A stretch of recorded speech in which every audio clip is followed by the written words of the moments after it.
tentang perjalanan yang berat untuk kita ukir bersama jadi sebuah cerita.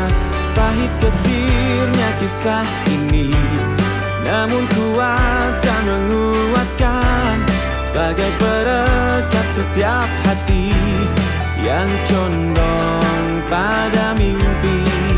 Memang tak banyak orang yang mengerti tentang ini, tapi ikatan batin kan menggema sepanjang waktu. Percayalah, kita melegenda di sana. Pilih masa depanmu di warna mimpimu. Jika kita pernah berbagi air mata, sahabat jangan lupa bahagia bersama.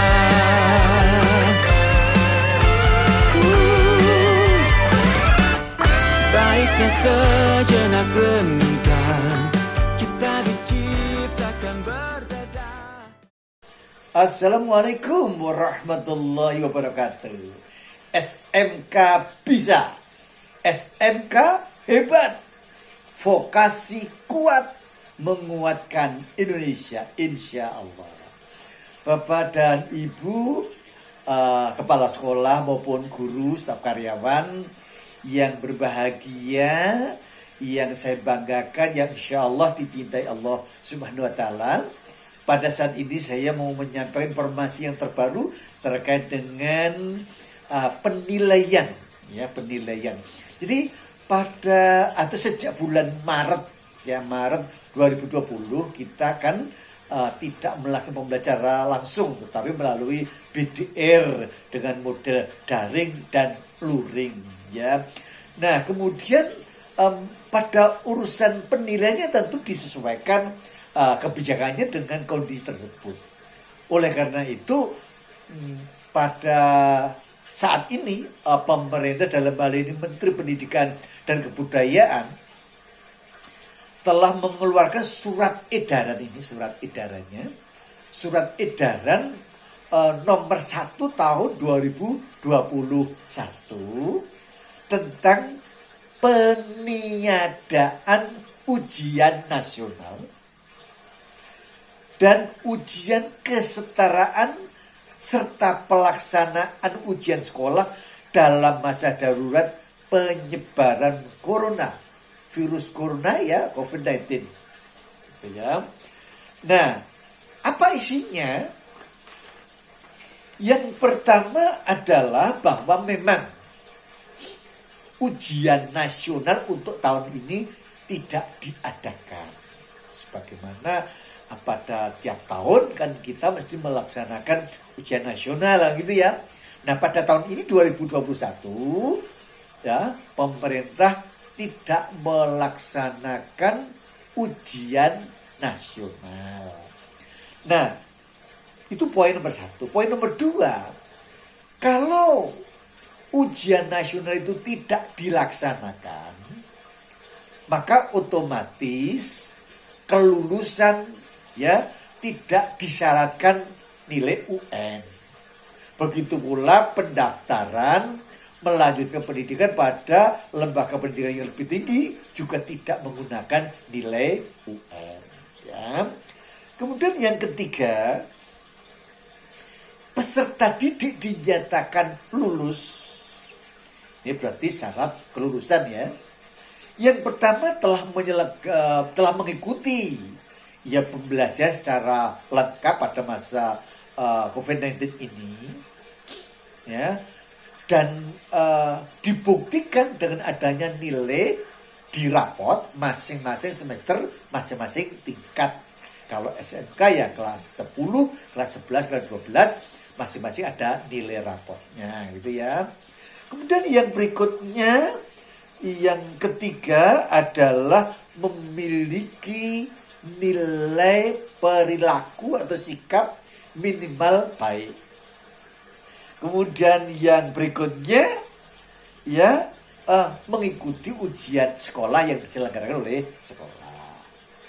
Kemudian yang dimaksud ujian sekolah tadi, karena sampai saat ini masih banyak daerah yang termasuk pada zona merah, zona kuning yang belum berani melaksanakan pembelajaran secara langsung, maka ujiannya juga menyesuaikan. Maka penilaian ujian sekolah itu melalui pengumpulan portofolio.